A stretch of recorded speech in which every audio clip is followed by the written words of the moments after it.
नमस्कार.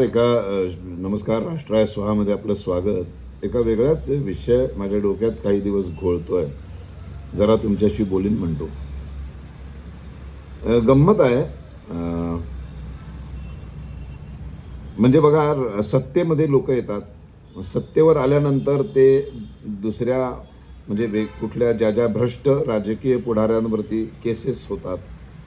मग भ्रष्टाचाराचे प्रचंड मोठे म्हणजे ते कोटीचे आकडे आपण कधी स्वप्नातही आपल्या येणार नाही. नोटा बघणं तर फारच लांबची गोष्ट आहे.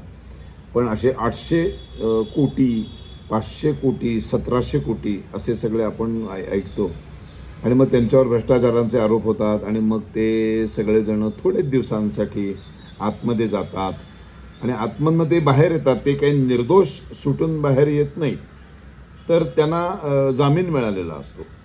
म्हणजे थोड्या काळापुरते ते बाहेर असतात. जोपर्यंत ते गुन्हेगार म्हणून सिद्ध होत नाही तोपर्यंत काही वेगवेगळ्या कारणांसाठी त्यांना तो जामीन मिळतो.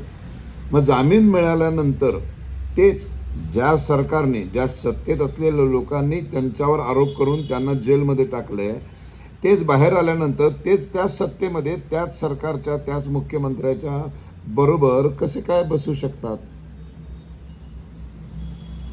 काहीच त्यांना वाटत नसेल का? आपल्या धर्माचा,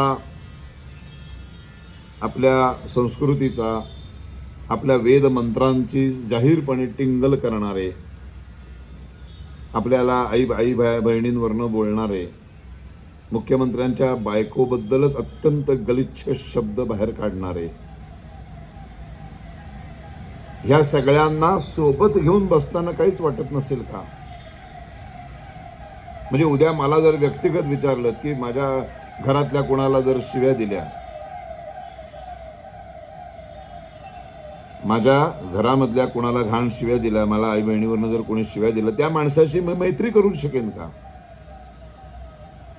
मी तो अपमान विसरू शकेन का? मी कसा विसरू शकेन?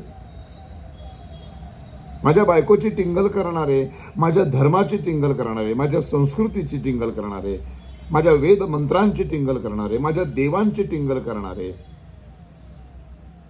ते समोर आले तर मी त्यांच्याशी असं छान कसं काय बोलू शकेन? ज्यांच्यावर हजारो कोटी रुपयांचे भ्रष्टाचाराचे आरोप आहेत, जे निर्दोष म्हणून सुटलेले नाही आहेत, त्यांच्याबरोबर मी हस्तांदोलन कसं करू शकतो? त्यांच्या बाजूला मी कसा बसू शकतो? त्यांनाच माझ्या बाजूला, माझ्याच मांडीवर मी कसं काय घेऊ शकतो? इतकी कोडगी झाली का माणसं?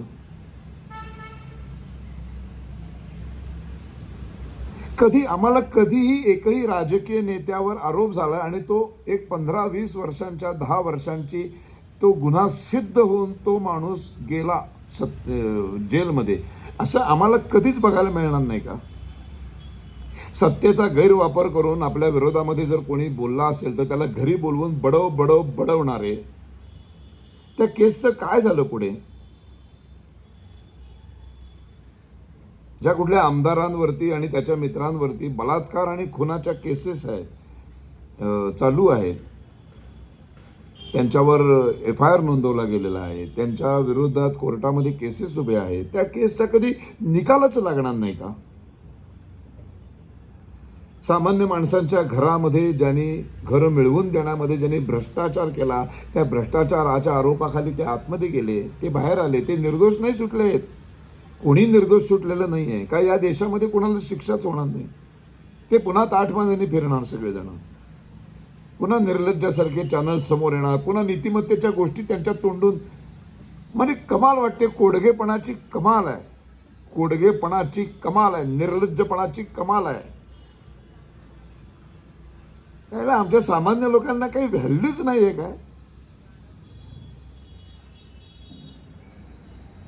800 कोटींची स्थावर जंगम मालमत्तेचं आहे, 3.5 वर्ष गेला. जो माणूस, जो मुख्यमंत्री ज्या आमदाराला आतमध्ये पाठवतो तेच त्यांच्या सत्तेमध्ये येऊन बसतात. 1540च्या घोटाळ्यामध्ये बाहेर येऊन पुन्हा खासदार बनतात, संसदेमध्ये बसतात, तेच समोरच्याबद्दल पुन्हा भ्रष्टाचाराबद्दल बोलतात. आया बहिणीवरनं गलिच्छ शिव्या देणारे दुसऱ्याला शिकवतात भाषा कशी वापरली पाहिजे.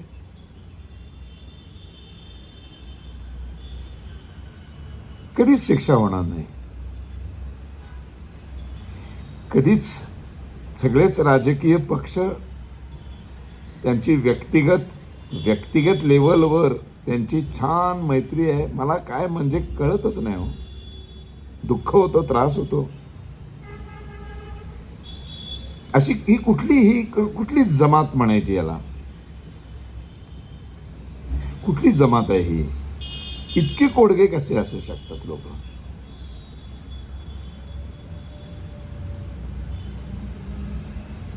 इतकं कसं? सतत सगळ्यांना खुश करण्याची जी हे असते ना नीती, की मी सतत सगळ्यांना खुश करणार, मग ती माणसं कधीही शिक्षा वगैरे कोणाला करूच शकत नाही. कधीतरी कठोर व्हायला पाहिजे, कधीतरी ठामपणे कठोरपणे निर्णय घेतले पाहिजेत. कधी ना कधीतरी त्या माणसानं एकदा जेलमध्ये टाकलं पाहिजे. यायला आम्हाला सामान्य माणसांना कधीतरी बघायला मिळू दे की आमच्या आयुष्यात, की बाबा या एका XYZ नेत्यावरती एवढ्या करोडोंचे घोटाळ्यांचे आरोप केले आणि तो फायनली आज त्याच्यावर ते सिद्ध झाले आणि तो जी काय शिक्षा असेल 10 वर्ष 2 वर्ष 5 वर्ष त्या शिक्षेवर गेला.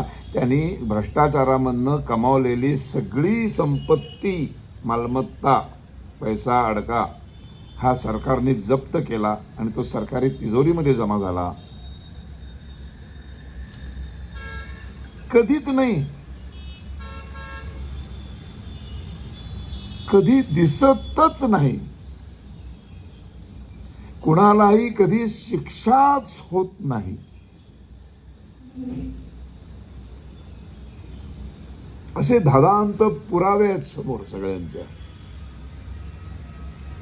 असंख्य वकील, असंख्य कायदे पंडित पुरावेच्या पुरावे सादर करतायत.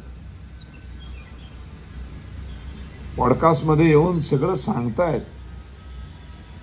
शिक्षा कुणालाच होत नाही.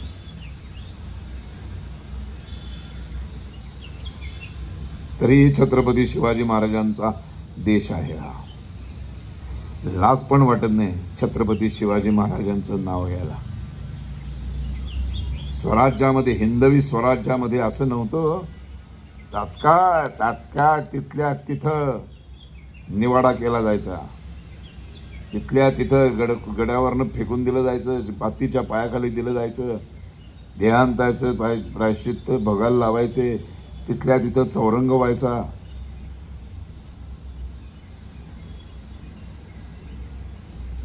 म्हणून महाराज आहे तो. कशाला त्यांचं नाव? सगळ्या राजकीय पक्षांच्या व्यासपीठावर महाराजांचा पुतळा असतो. मला बघून सुद्धा एवढा अपमान आहे असं वाटतं. तो खरं सांगतो तुम्हाला, काही वाटतच नाही कोणाला. असो, मनातले विचार गेले काही दिवस घोळत होते. तुमच्याबरोबर सामायिक करावे म्हणून केले. जास्तीत जास्त सबस्क्राईब करा आणि शेअर करत राहा, लोकांना पाठवत राहा. जर पटलं असेल तर. पटलं नसेल तर सुसंस्कृत शब्दामध्ये काय पटलं नाही ते पण सांगा. तुम्हाला जर काही मी छान एखाद्या विषयावर बोलावंसं वाटत असेल तर मला सांगा, बोलेन मी. मला पटलं तरच अर्थात.